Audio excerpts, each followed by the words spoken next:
Bonsoir. Bonsoir. Aujourd'hui, je suis en compagnie de Sandrine, Bonsoir. qui travaille dans la petite enfance et elle a quelques questions. Oui, j'ai quelques questions. Alors, ma première question, c'était à propos de la phase chez l'enfant de vers 18 mois, 2 ans, la phase d'agressivité, où bien souvent, il y a des gestes entre enfants un petit peu brusques, parfois des morsures, arracher un jouet, taper. Voilà, des gestes que nous, en tant qu'adultes, on peut avoir du mal à accueillir de la bonne manière. Et je voulais avoir ton avis clair sur comment comprendre ces gestes et puis comment avoir la bonne attitude par rapport à ces gestes. Alors, pour avoir la bonne étude, il faut, comme tu dis, la première chose, c'est de comprendre. C'est Voilà. qu'est-ce qu'ils viennent faire dans l'histoire de la création de cet enfant, pourquoi presque tous les enfants passent par cette phase et qu'est-ce qu'elle vient nous dire. Donc, je pense que ça, tu as un petit peu de réponse. Bah, on sait que ça se met en place, en tout cas avant que le langage ne puisse justement retranscrire ce que l'enfant veut, désire, ressent. Donc c'est vraiment la pulsion avant que le langage ne vienne se mettre en place, quoi. C'est ça. L'enfant a des désirs, il comprend que c'est un peu tout nouveau, tout ça. Il se confond plus avec les autres. Et en même temps, il n'a pas encore la parole pour s'exprimer. D'où la difficulté à se faire entendre autrement que par les gestes. Donc c'est vraiment un moment où il va falloir beaucoup accompagner l'enfant pour verbaliser ce qu'il n'a pas réussi à mettre en mots, qu'il a mis en geste. Donc pas d'agressivité, parce que ce n'est pas ce que nous on pourrait prendre pour une agressivité, c'est une agressivité qui est simplement due au non-langage. Et donc si nous on rentre dans ce jeu d'agressivité, ça va devenir vraiment de l'agressivité. Donc le but, nous, c'est d'essayer de trouver quel mot il aurait mis s'il avait le langage. Et de les exprimer pour lui, et que l'autre enfant puisse les entendre aussi. Voilà, ça c'est important. Et oui, il va falloir s'armer de patience, mais quand on a le sens du pourquoi l'enfant fait ça, c'est quand même plus facile d'avoir la bonne attitude, la bonne posture que quand on voit juste le geste pour le geste. Quand on sait qu'en fait il est en train de se construire et de construire le fait que j'ai des désirs qui me sont propres et je me construis moi en tant qu'individu différent des autres. Donc c'est important de bien se dire que ce n'est pas par méchanceté, que c'est vraiment une phase de construction et que c'est justement l'occasion d'un apprentissage dans ses relations avec les autres enfants. Oui. Il faut verbaliser. Il faut verbaliser. Et vraiment, et ça peut arriver, nous dans ma classe, donc les enfants sont plus grands, donc normalement cette phase est passée. Mais les enfants qui n'ont pas la langue, le français en langue maternelle, moi j'ai une petite comme ça qui était très très agressive jusqu'à que elle ait assez de vocabulaire. Mais c'est arrivé pendant les vacances, donc nous c'était assez spectaculaire. Quand au retour des vacances, elle avait acquis assez de vocabulaire pour se faire comprendre de ses camarades. Et du coup, son agressivité s'est réduit à rien du tout. Après, voilà, il faut aussi défaire les habitudes qui étaient ancrées, etc. Et la vision que les autres ont de cet enfant. Donc il y a un travail à faire aussi à que les enfants comprennent que elle interagit maintenant de façon différente. Voilà, il y a un travail d'accompagner ça avec nos mots. Mais oui, c'est vraiment flagrant que le langage, ne pas avoir de langage pour des enfants, c'est une vraie frustration de ne pas pouvoir dire, parce que il faut comprendre, et c'est la même chose quand nous on apprend une langue étrangère, c'est qu'on comprend plus vite qu'on est capable de dire. D'accord. Et donc ils comprennent, mais ils n'arrivent pas à se faire comprendre. Et donc là, ça génère beaucoup de frustration et beaucoup de difficultés, et du coup, le geste est la seule réponse qu'ils trouvent. D'accord. Mais c'est intéressant, tu disais qu'il faut apprendre au groupe, du coup, à voir l'enfant d'une manière différente, et on comprend que c'est important justement de ne pas faire de l'agressivité une caractéristique de l'enfant. C'est juste une phase et il faut l'accompagner par les mots, effectivement. Voilà, et on peut leur expliquer qu'ils sont aussi passés par là, que juste, par exemple, dans ma classe, on pouvait leur dire que eux, c'est passé parce qu'ils ont eu le langage de la langue qui est parlée dans la classe bien plus tôt. D'accord. On peut leur dire qu'ils sont... et que même nous, on est passé par cette phase-là. Hein. Que oui. C'est juste une phase normale de l'apprentissage qu'il faut accueillir et pour aider qu'elle passe le plus vite possible, c'est de leur donner le plus de vocabulaire possible. D'accord.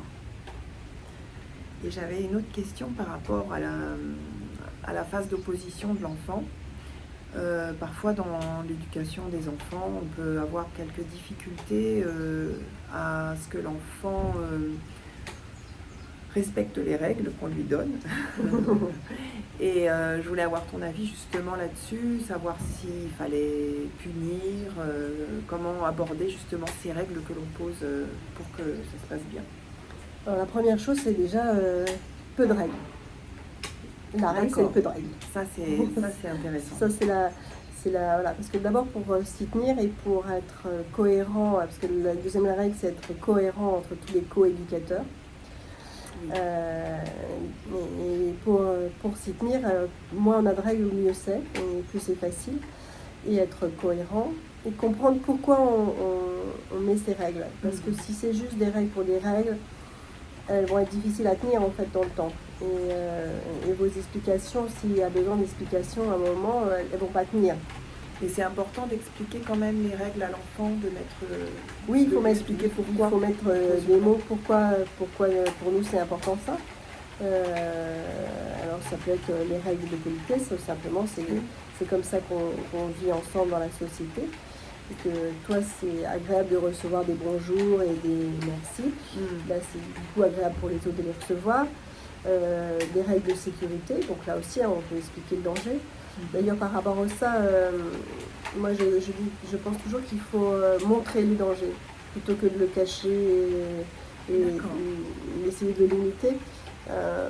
Des enfants qui vont être obligés d'être dans un milieu où, je sais pas moi, par exemple, il y a une mare dans le jardin, il faut aller leur montrer la mare et leur expliquer que là c'est dangereux, plutôt que de ne faire comme si elle n'existait pas.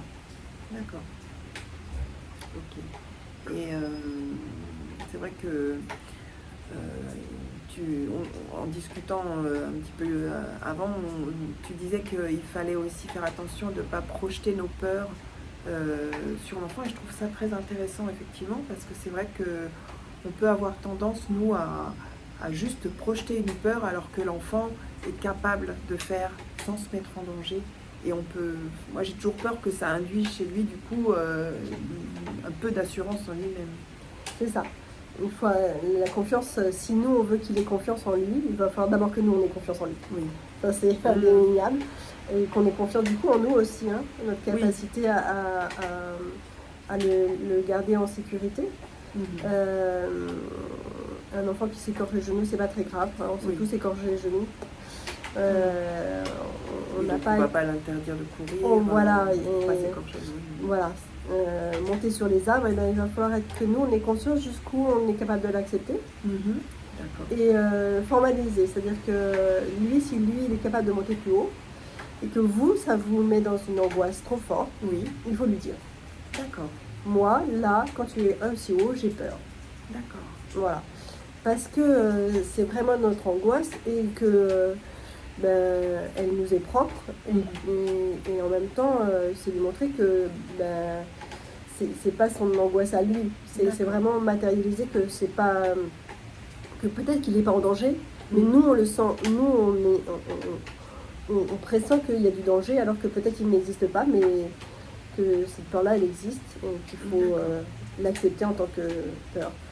Moi, c'est beaucoup les enfants, se balancent sur les chaises et j'ai vu tellement d'enfants tomber et se faire mal au crâne que c'est une vraie peur. Et donc maintenant, j'ai mis longtemps à leur dire ne fais pas ça sans dire pourquoi. Et maintenant, je leur dis écoute, est-ce que tu peux arrêter? Parce que moi, ça me fait peur. J'ai peur que tu tombes et que tu te fasses mal. Et ça marche beaucoup mieux. Ils sont plus aptes à ne pas le faire que simplement si je leur dis ne fais pas ça. Voilà. Même si je leur dis ne fais pas ça parce que tu risques de tomber, ça a moins d'impact que si je leur dis ça me fait peur parce que j'ai peur que tu tombes. Bah, c'est intéressant parce qu'en plus, du coup, on se rend compte que d'un éducateur à un co-éducateur, il peut y avoir des limites totalement différentes et que je vois quand on travaille auprès des enfants, c'est important en équipe aussi de se mettre d'accord sur les règles que l'on pose et jusqu'où on peut laisser aller certaines choses. Et je suppose que dans le couple d'éducation parentale, par exemple, c'est aussi important. C'est important, oui, c'est très important de se mettre d'accord sur les règles. C'est pour ça que moins il y en a, plus c'est facile. Oui. Voilà. Et de discuter. Et les enfants peuvent accepter qu'il y ait des parents qui acceptent un peu plus que d'autres. Parce que justement, on aura mis des mots dessus. Si on leur dit, bah, moi, voilà, cette chose-là me fait plus peur que ton papa, par exemple. Ça peut arriver. Donc, quand tu es avec moi, j'aimerais bien que tu fasses pas ça. Bah, voilà, c'est dit et c'est entendable, en fait. Ce qui est plus compliqué, c'est les non-dits. Et ne pas comprendre pourquoi avec lui je peux et avec lui je peux pas. Ça, c'est pas très entendable. Après, voilà, s'il y a vraiment beaucoup d'écart, voilà, il faut aussi en discuter et en discuter en dehors de l'enfant. Ah oui, ça c'est important, vraiment les mises au point sur comment on élève nos enfants se font en dehors de la présence de l'enfant. D'accord. Bah, merci. Merci à toi. Merci beaucoup. Et bonne soirée, à une prochaine. Soirée, au revoir. Au revoir.